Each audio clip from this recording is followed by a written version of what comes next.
প্রিয় শিক্ষার্থীবৃন্দরা, আসসালামু আলাইকুম। স্বাগতম জানাচ্ছি অষ্টম শ্রেণীর প্রথম অধ্যায়ের তৃতীয় লেকচারে। আশা করি ইতিমধ্যে তোমরা প্রথম লেকচার এবং দ্বিতীয় লেকচার খুব মনোযোগ সহকারে দেখেছো এবং বুঝতে পেরেছো। সো আজকের এই তৃতীয় লেকচারে তোমাদের জন্য থাকতেছে কিছু ইম্পর্টেন্ট বিষয়বস্তু, যেগুলো নিয়ে আজকে তোমাদের সামনে আমি আলোচনা করার চেষ্টা করব। আশা করি তোমরা সবাই এই ভিডিও টিউটোরিয়ালটি মনোযোগ সহকারে দেখবে এবং কোনো সমস্যা হলে আমাদেরকে অবশ্যই ইনবক্স করে জানাবে। তো চলো দেরি না করে শুরু করা যাক আমাদের আজকের ইম্পর্টেন্ট টপিকসগুলো। Let's go.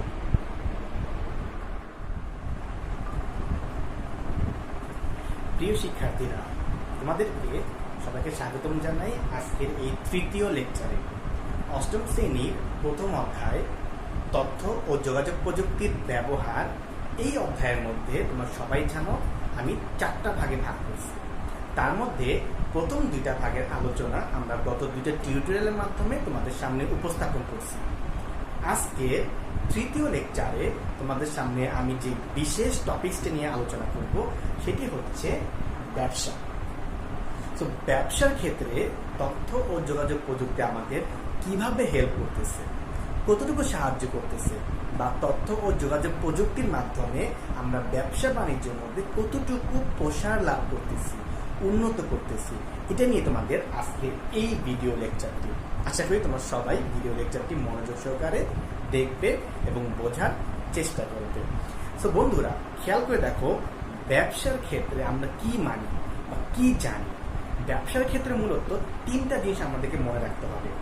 1 নাম্বার হচ্ছে কম সময়, 2 নাম্বার হচ্ছে কম খরচ, 3 নাম্বার হচ্ছে দ্রুত সময়। 3টা জিনিস দ্বারা আমি কি বোঝাচ্ছি বন্ধুরা, খেয়াল করো।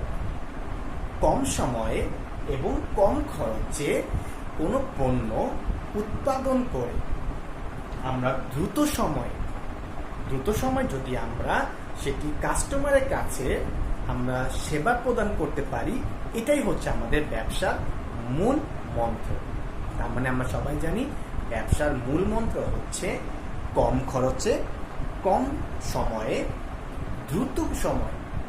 কম সময়ে কম খরচে আমরা কোনো একটা প্রোডাক্ট উৎপন্ন করে সেটাকে খুব দ্রুত সময়ে কাস্টমারের হাতে পৌঁছে দেওয়া, এটি হচ্ছে আমাদের ব্যবসার মূল মন্ত্র।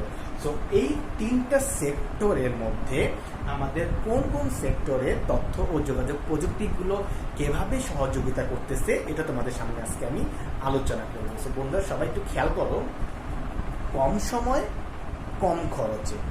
কম খরচে ব্যবসাগুলো রানিং করার জন্য আমরা কোনো একটা ব্যবসা প্রতিষ্ঠান যদি কম খরচে এটাকে অধিক লাভ করতে চাই, তাহলে আমাদের কিছু বিশেষ বৈশিষ্ট্যগুলো ফলো করতে হবে। কি কি বিশেষ রুলসগুলো আমাদেরকে ফলো করতে হবে কম খরচে একটা ব্যবসাকে উন্নত করার জন্য, একটা ব্যবসাকে ডেভেলপ করার জন্য তথ্য ও যোগাযোগ প্রযুক্তি ব্যবহারের মাধ্যমে। চলো আমরা দেখে নিই। তো কম খরচে তথ্য ও যোগাযোগ প্রযুক্তিগুলো ব্যবহার করে ব্যবসায়ে বেশি লাভবান হওয়ার জন্য আমাদের প্রথম যেই কন্ডিশন, প্রথম যেই রুলস, সেটি হচ্ছে উৎপাদন ব্যবস্থাপনা। যদি উৎপাদন ব্যবস্থাপনা সঠিকভাবে কম সময়ে অনেক দ্রুত এবং বেশি পরিমাণে উৎপাদন করা সম্ভব হয়, ঠিক তখনই আমাদের জন্য এই ব্যবসায় অধিক লাভ করা সহজ হবে। আর এই কম সময়ে উৎপাদন ব্যবস্থাপনাকে বৃদ্ধি করার জন্য আমাদেরকে সহযোগিতা করে বিভিন্ন আইসিটির প্রযুক্তিগুলো। কিভাবে? যেমন আমরা ট্রাক্টর বা বিভিন্ন ধরনের জিনিসপত্রের হিসাব নিকাশের জন্য আমাদের আইসিটির প্রযুক্তিগুলা খুব ভালো ধরনের অবদান রাখতেছে, যার ফলে আমরা খুব অল্প সময় অধিক উৎপাদন ব্যবস্থাপনাগুলোকে সম্পাদন করতে পারতেছি। 2 নাম্বারটা আসি আমি এখানে বিপণন। সো ব্যবসার ক্ষেত্রে বিপণন অনেক মূল্যবান একটা জিনিস এবং অনেক ইম্পর্টেন্ট একটা জিনিস, যেখানে তথ্য ও যোগাযোগ প্রযুক্তির বিশাল অবদান আছে। কি ধরনের? একটু খেয়াল করো সবাই। ব্যবসা করতে হলে পণ্য বা সেবার বিপণন ও প্রচারে আইসিটি প্রয়োগের ফলে নতুন মাত্রা যোগ করা সম্ভব হয়েছে। কিভাবে? এই বিপণনের ক্ষেত্রে আমি টোটাল 4টা ভাগে ভাগ করছি। 1 নাম্বার হচ্ছে বাজার বিশ্লেষণ করা। তো ব্যবসার ক্ষেত্রে সবথেকে বড় এবং সবথেকে ইম্পর্টেন্ট বিষয়বস্তু হচ্ছে বাজার বিশ্লেষণ, যেটা বিপণনের অন্তর্ভুক্ত। তো বাজার বিশ্লেষণটা কি? যে কোনো নতুন পণ্য বা সেবা বাজারে চালু করার পূর্বে এই বিষয়ে বর্তমান বাজার সম্পর্কে জানা প্রয়োজন। আইসিটির মাধ্যমে পণ্যের চাহিদা, পণ্যের যোগান এবং দামের সম্পর্কে দ্রুততার সঙ্গে বিশ্লেষণ করা সম্ভব হয়েছে। 2 নাম্বার, প্রতিদ্বন্দ্বীদের সম্পর্কে তথ্য সংগ্রহ। তো ব্যবসা করার ক্ষেত্রে আমাদের প্রতিদ্বন্দ্বী থাকবে, এটাই স্বাভাবিক। তো প্রতিদ্বন্দ্বীদের প্রতিষ্ঠানের পণ্য ও সেবা সম্পর্কে সহজে তথ্য সংগ্রহ করা আইসিটি প্রযুক্তির মাধ্যমে খুব সহজে বাস্তবায়ন করা যায়। 3 নাম্বার, সরবরাহ করা। কি সরবরাহ? জিপিএস বা অনুরূপ ব্যবস্থাদির মাধ্যমে কম খরচে পণ্য সরবরাহের পরিকল্পনা করা, এটি একমাত্র আইসিটি প্রযুক্তির মাধ্যমে বাস্তবায়ন করা সম্ভব। 4 নাম্বার, প্রচার করা। বলা হয়ে থাকে প্রচারই প্রসার। প্রচার বা অ্যাডভার্টাইজমেন্ট এমন একটি ইম্পর্টেন্ট বিষয়বস্তু ব্যবসার ক্ষেত্রে, যেখানে ওয়েবসাইট বা বিভিন্ন ব্লগ বা কিংবা সামাজিক যোগাযোগ মাধ্যমের যে সাইটগুলো আছে, সেই সাইটগুলোর মাধ্যমে স্বল্প মূল্যে এবং কখনো কখনো বিনামূল্যে পণ্য বা সেবা খুব সহজেই বিজ্ঞাপন প্রচার করা যায়। আর এই বিজ্ঞাপন প্রচারের মাধ্যমে আমরা খুব সহজে আমাদের ব্যবসাগুলোকে কম খরচে অধিক লাভের আশায় প্রসার করতে পারি। তো এই 4টা জিনিস হচ্ছে বিপণনের অন্তর্ভুক্ত। 3 নম্বরে আসি, উন্নত যোগাযোগ ব্যবস্থা। ব্যবসার সুদূর প্রসারের জন্য ভালো এবং গুড কমিউনিকেশন এবং স্ট্রং কমিউনিকেশন খুবই প্রয়োজন। উন্নত যোগাযোগ ব্যবস্থার ক্ষেত্রে আমরা বিভিন্ন ধরনের তথ্য ও যোগাযোগ প্রযুক্তিগুলো ব্যবহার করে থাকি। সেই প্রযুক্তিগুলো আমাদের কম সময়ের মধ্যে অনেক বেশি পণ্য উৎপাদনে সহযোগিতা করে, যার কারণে আমরা এই সকল পণ্য সম্পর্কে তথ্য আদান প্রদান করার জন্য তথ্য ও যোগাযোগ প্রযুক্তির সহযোগিতা নিয়ে থাকি। 4 নাম্বার, সঠিক হিসাব রাখা। আজকাল বিভিন্ন প্রতিষ্ঠানে দেখা যায় যে বিভিন্ন কর্মচারী বা বিভিন্ন সেবা পণ্য এইগুলোর হিসাব রাখার জন্য আমরা অনেক সময় অনেক আগে বিভিন্ন খাতা বা টালি খাতা ব্যবহার করতাম। সেখানে বিভিন্ন পণ্যের ডিটেলস, যাবতীয় খরচ, দাম, অনেক হিসাব নিকাশ রাখা হতো। কিন্তু এই সকল হিসাব নিকাশ অনেক কঠিন এবং অনেক সময় সাপেক্ষ ছিল।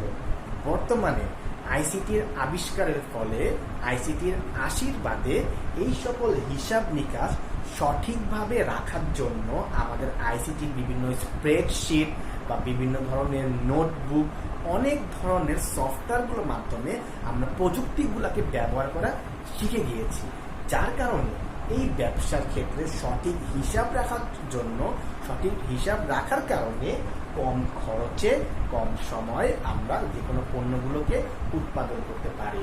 তো শেষ টপিকসটা হচ্ছে বিক্রয় ব্যবস্থাপনা ও হিসাব। কোনো একটা পণ্যগুলোকে আমি কোন কোন জায়গায় ডেলিভারি দিব, কখন দিব, কোন সময় দিব, সে সকল জিনিসগুলো আদান প্রদানের ক্ষেত্রে আমার যে মেনটেনেন্স, যে হিসাব, মেনটেনেন্সের যে কাজকর্ম এবং তাদের প্রত্যেকটার যে আমার প্রত্যেকটা পার্সপেক্টিভে যে খরচগুলো হয়, সেই খরচগুলোর হিসাব রাখার জন্য আইসিটির যে যন্ত্রাংশগুলো আছে বা আইসিটির যে প্রযুক্তিগুলো আছে, সেগুলো আমাদেরকে অনেক বড় অবদান রাখতেছে। তো বন্ধুরা, আমরা জানলাম ব্যবসায়িক ক্ষেত্রে কম সময়ে কম খরচে অধিক পণ্য লাভ করার জন্য, অধিক টাকা লাভ করার জন্য, অধিক পণ্য উৎপাদনের ক্ষেত্রে আমার এই 5টা পয়েন্ট অনেক বেশি ভূমিকা পালন করতেছে। সো ব্যবসায়িক ক্ষেত্রে তথ্য ও যোগাযোগ প্রযুক্তির ব্যবহার যে কত বেশি, এটা আমাদের হয়তো সবার বোঝা হয়ে গেছে। সো আমরা কম সময়ে কম খরচে কিভাবে অধিক পণ্য উৎপাদন করা যায়, তার জন্য এই 5টা পয়েন্টগুলো আমরা পরীক্ষার খাতায় খুব সুন্দরভাবে উপস্থাপন করব, যাতে আমরা বেশি নাম্বার পেতে পারি। এবং এই সকল সবকিছু মেনটেন করে বা এই সবকিছু আমাদের মাথায় রেখে দ্রুত সময়ে কি করতে হবে, সেই পণ্যটা আমাদের কাস্টমারের কাছে পৌঁছিয়ে দিতে হবে। তো আমরা জানি এই দ্রুত সময়ে কাস্টমারের হাতে পৌঁছিয়ে দেওয়া পৃথিবীর বিভিন্ন জায়গায় পণ্যগুলোকে সাপ্লাই করার ক্ষেত্রেও কিন্তু তথ্য ও যোগাযোগ প্রযুক্তির অনেক বড় অবদান আছে। তো বন্ধুরা, আজকে এই ভিডিও টিউটোরিয়ালে তোমাদের এই প্রথম অধ্যায়ের 3 নাম্বার টপিক সম্পর্কে আলোচনা করলাম, ব্যবসা সম্পর্কে, যে ব্যবসায়ী ক্ষেত্রে আমাদের তথ্য ও যোগাযোগ প্রযুক্তি কত বেশি হেল্প করতেছে, কোন কোন ক্ষেত্রে আমাদের ব্যবসার ক্ষেত্রে তথ্য ও যোগাযোগ প্রযুক্তি খুব ভালো ভালো অবদানগুলো রাখতেছে, সেটা আশা করি তোমাদের এই ভিডিও টিউটোরিয়ালের মাধ্যমে তোমরা সবাই বুঝে গেছো। পরীক্ষা যদি কখনো তোমাদের এই প্রশ্নটা আসে যে ব্যবসায়ী ক্ষেত্রে তথ্য ও যোগাযোগ প্রযুক্তির অবদানটা কি, তাহলে তোমরা অবশ্যই এই 5টা পয়েন্ট অ্যাড করবা এবং এই 5টা পয়েন্ট সম্পর্কে 1 লাইন বা 2 লাইন করে তোমরা কি করবা, ব্যাখ্যা দিবা। মাঝে মাঝে এই বিক্রয় ব্যবস্থাপনা ও হিসাব, এখান থেকে একটা প্রশ্ন আসে, এটা হচ্ছে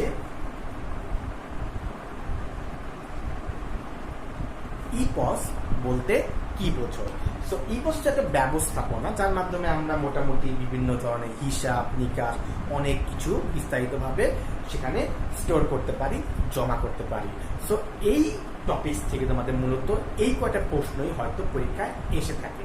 আশা করি তোমরা প্রথম অধ্যায়ের এই 3য় লেকচারের ব্যবসায়ী সম্পর্কে যে তথ্য ও যোগাযোগ প্রযুক্তিগুলো ব্যবহার হয় সেটা খুব ভালো মতো অবগত হয়েছে। তো দেখা হবে তোমাদের সাথে নেক্সট ভিডিও টিউটোরিয়ালে এবং সর্বশেষ ভিডিও টিউটোরিয়ালে। আশা করি তোমরা আজকের ভিডিও টিউটোরিয়াল সহ বাকি অতীতে যে 2টি ছিল 3টা টিউটোরিয়ালটা খুব ভালো মতো মনোযোগ সহকারে বোঝার চেষ্টা করবা। আগামী যে টিউটোরিয়াল থাকবে তোমাদের শেষ টপিক্সের উপরে, এই 4টা টিউটোরিয়াল যদি তোমরা ভালো মতো দেখতে পারো, অবশ্যই তোমাদের প্রথম অধ্যায় সম্পর্কে আর কোনো সমস্যা থাকার কথা না। তো আগামী পর্বে তোমাদের ভিডিও টিউটোরিয়াল দেখার আমন্ত্রণ জানিয়ে আজকের এই 3য় লেকচার এখানে শেষ করতেছি। আল্লাহ হাফেজ, ভালো থাকবে, সুস্থ থাকবে। এবং আজকের এই ভিডিওটি রেফারেন্স হিসেবে আমি তোমাদের বোর্ড স্বীকৃত এই তথ্য ও যোগাযোগ প্রযুক্তির বইটিকে অনুসরণ করেছি। তোমরা এই ভিডিও টিউটোরিয়ালের কোনো তথ্য বিস্তারিত জানার জন্য তোমাদের 8ম শ্রেণীর বোর্ড স্বীকৃত এই ICT বই থেকে বিভিন্ন তথ্যগুলো সংগ্রহ করতে পারো।